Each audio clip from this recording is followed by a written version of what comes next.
So that brings us to public comment. So how many speakers do we have? We have 5 speakers. Okay, I'm going to give our speakers 5 minutes each. That's not I'm sorry, allowed. 3 minutes. 3 minutes. I'm giving 3. Go ahead. Okay, so we have 5 speakers, and I'll call your name up. If the 5 speakers would please come up to our reserved chairs up in the front so we know you're here and ready to speak. Allison Akhouhn, Giorgio Cosentino, Vincent Matthews, Kristen Pursley, and Anthony Jones. One more time. Allison Akhouhn, Giorgio Cosentino, Vincent Matthews, Kristen Pursley, and Anthony Jones.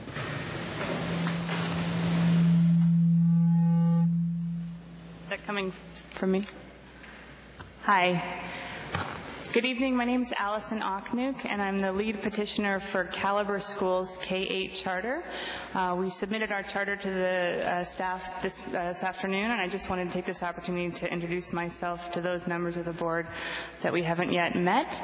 We're very much looking forward to working with staff and the board through the review process. The mission of Caliber Schools is to provide students with an education that prepares them for success in competitive college, career, and community. And we're excited to report we've connected with over 350 families who are meaningfully interested in our school. And we just look forward to sharing more with you through our public hearing, and would welcome the opportunity to discuss with any of you in more detail outside of that forum. So thank you very much. We look forward to the process. Kristen Pursley. Hello, I'm Kristen Pursley. I'm with West Contra Costa Adult Education and Communities Organized to Support Adult School, or COSAS. First of all, I'd like to wish everyone a happy Adult Education Week next week. And also to report that under the leadership of our principal and our new director, we're going forward with having our very first online registrant was this week. And I just want to read you something from a letter I wrote to Superintendent of Schools Tom Torlakson about the governor's budget plan. Dear Superintendent Torlakson, I'm writing to thank you for your statement in support of adult education in your January 24th press release. It is heartening to know you understand the important role adult education has to play in strengthening the economy, and that you will work to see that it gets equitable share of state resources. I also want to thank you for your statement on January 10th, in which you expressed concern that breaking ties between adult schools and K-12 districts might result in diminished access to adult education. I share your concern. As the lead teacher of an English as a Second Language program in West Contra Costa, I oversee 35 ESL classes for adults, 25 of which are at K-12 sites.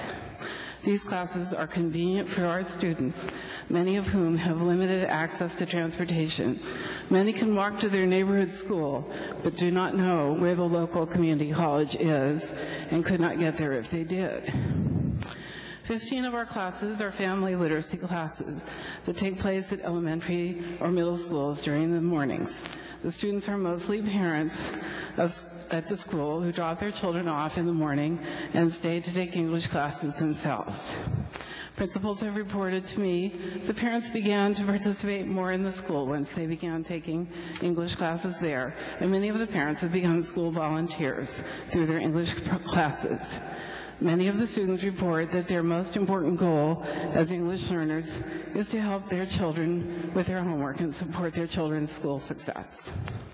The adult school has access to these district sites because we are part of the school district. I worry that community colleges would not be able to duplicate the classes we now offer because they would have a harder time getting access to school facilities. Thank you again for your strong support of adult education. Thank you.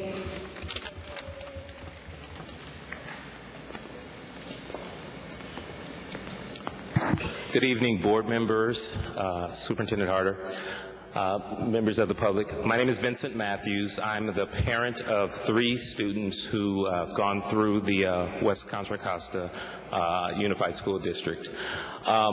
We all know the statistics, most especially for African American students, and the percentages that graduate from high school, how they're lower, those that graduate with the A through G, and those that actually persist through college. My youngest graduated a year ago in June, or almost a year. And the other two graduated earlier. So all three graduated. Two of the three, all three graduated, and they graduated with A through G being completed. All three were accepted to four-year universities. Two of the three have persisted through and have graduated and now have their BAs, and the youngest one is just starting. So I come here tonight to thank you for your leadership as a board in assisting me as a parent in getting my three through, and also, Superintendent, for your leadership in assisting and guidance. And then I also wanted to thank the teachers who are in the room tonight, just for what you do on an everyday basis, for making sure our kids get through and they get the skills that they need. And I wanted to thank the classified members, security, secretaries, those of you who are in the room tonight. Just know that there is many grateful parents, and I'm speaking on behalf of us. I know if when people have a concern or a problem, you definitely hear from them. So I want to make sure you heard from a parent who is pleased and happy and glad for the education that you provided. Board, superintendent, assistant superintendents, principals, and as I said, teachers and classified staff members in the room. Just thank you very much for the job, and it's a job well done. Thank you. Well, I hope things are going well down in San Jose Unified. That's the superintendent schools of San Jose Unified. I hope that I've been following you guys. Congratulations on you guys passing your bond measure, too. I'm glad to see you, Vince. Vince, you need to talk to a young man here from Fisk University. Tell them what they're doing down in San Jose. Tell them to come down and see you. All right. That's the superintendent for you right there. Hi, Giorgio Cosentino from Hercules. Thank you, President Cronenberg, and members of the board and staff. I just wanted to share some, I guess, good news I read about Perez and Coronado. That sounds like they're doing very well. They've made some big improvements, and there was a nice article about this, about their successes. And one thing that stood out was a part of their success they attribute to low teacher turnover. And I wanted to talk about teacher turnover. As I've said before, I was part of that equation as a teacher in the district. I was part of the turnover problem.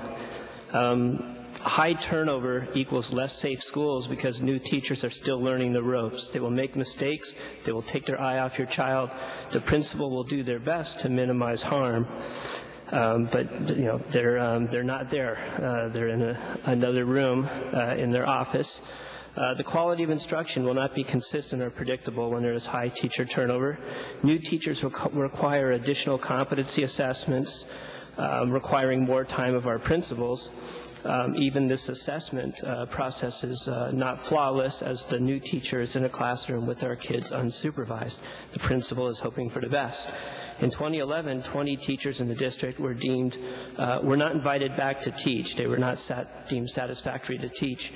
Possibly 3,000 students were impacted by these 20 teachers, and you know, let's not forget the extra work that creates for the administrators, you know, for our principals.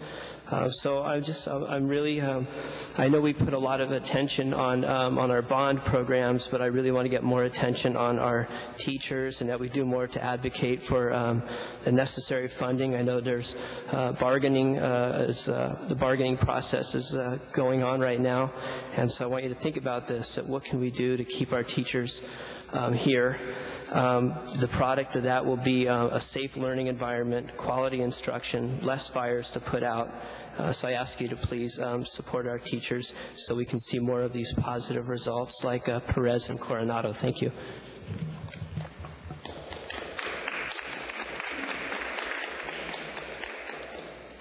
Good evening. My name is Anthony Jones. I'm Director of Admissions at Fisk University in Nashville. I certainly want to thank you for the opportunity to address you this evening, to Dr. Harder, the work you're doing here, as well as Board President Ms. Cronenberg and the rest of our board members. I want to tell you that we're excited at Fisk about the possibility of partnership with this school district. We have done our homework and understand that there is very good work happening here. We were very blessed to meet President Cronenberg about a year ago on her visit to Nashville. She was willing to come and see Fisk, and since that time has been working to build a relationship with us. We were further blessed by having one of your fellow board members, Mr. Ramsey, who joined her recently, and we hosted them to what we hope was a good time on our campus. And that sparked my visit here. I enjoyed a very gracious day today. Was at De Anza High School, was hosted there by Principal Evans, who is doing a fantastic job there. Thank you also to Assistant Superintendent Greer for being there as well. And just so you know, we have committed, as a result of today's visit, 2 scholarships to that school for those graduating seniors for this year. Thank you. I want to go on further to say that I had the wonderful opportunity today to also meet Ms. Cara Worthy for the For Richmond initiative. Was tremendously impressed with the forward thinking that organization is doing and the aggressive work that Cara is involved in. Through conversations with her, we have further decided to place $50,000 on the table starting next year for students from your school district to attend Fisk.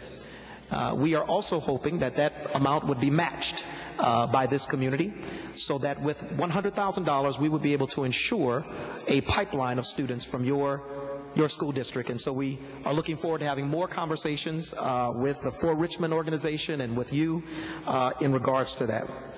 Let me also just quickly talk about the opportunity for your students to come through the HBCU Ivy League pipeline.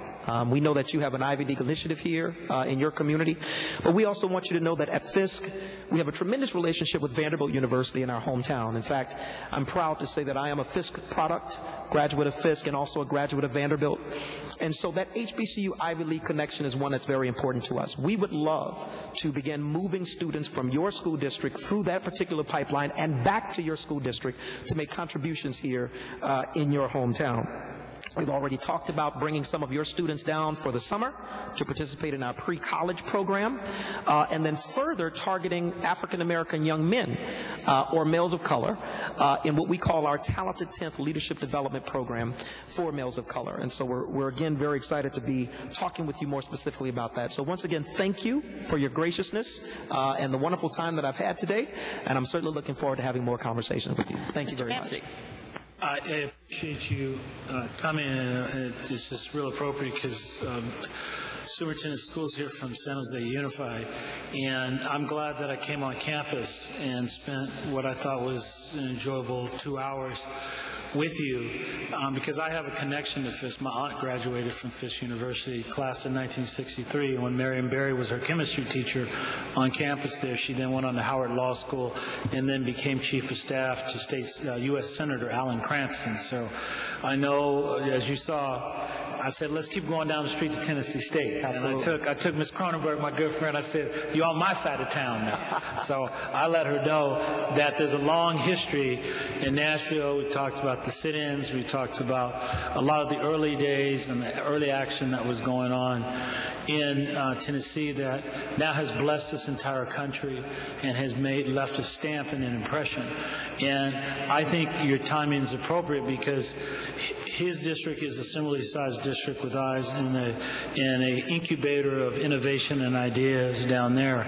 And we know that African American Latino males are in dire need of a history lesson and access, and seeing that Meharry Medical School is right across the street. Absolutely. And I was there seeing how they had the state-of-the-art facility at Meharry, and that there was a lot of math and science that we need our kids to really get into and be involved in. And so you're right, because after we had your visit, we went over to Vanderbilt and spent a couple of hours over at Vanderbilt, and we're fortunate to stay in that area at the new hotel, the Hutton Hotel, which at the point in time I didn't really know, but I realized it's the hottest hotel in it. It is. That's exactly right. The Hutton Hotel is the hottest hotel. We're in a good space. We're in a good space there. So, Debbie, I want to thank you for putting us in that space there. But back to the point, we need to really connect what has been the legacy and the good work. And most people don't know, Fisk University for U.S. News is ranked as the top HBSU school in the country. That's correct.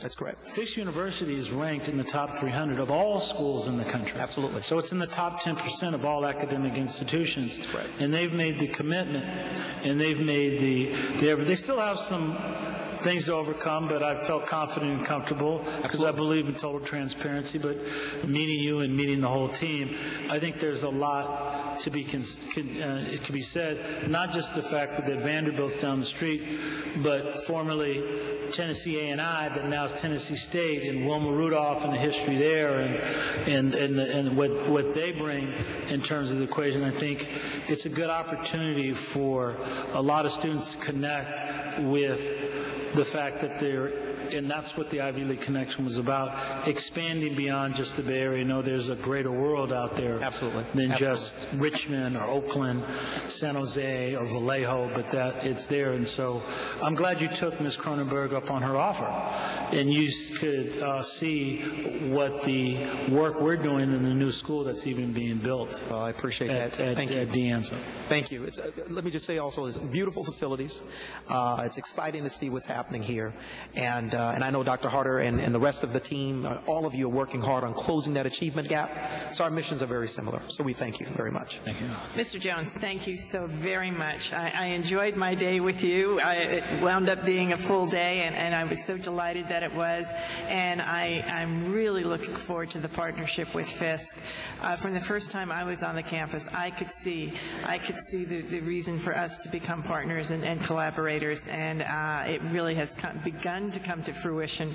I know this is just the beginning, and we'll see lots more of you, and we'll be back to Nashville with our Ivy League Connection kids, and now with our Fisk students as well. Well, thank you for your vision. I appreciate it. Thank you. Okay. Thank you. Bye-bye. Okay.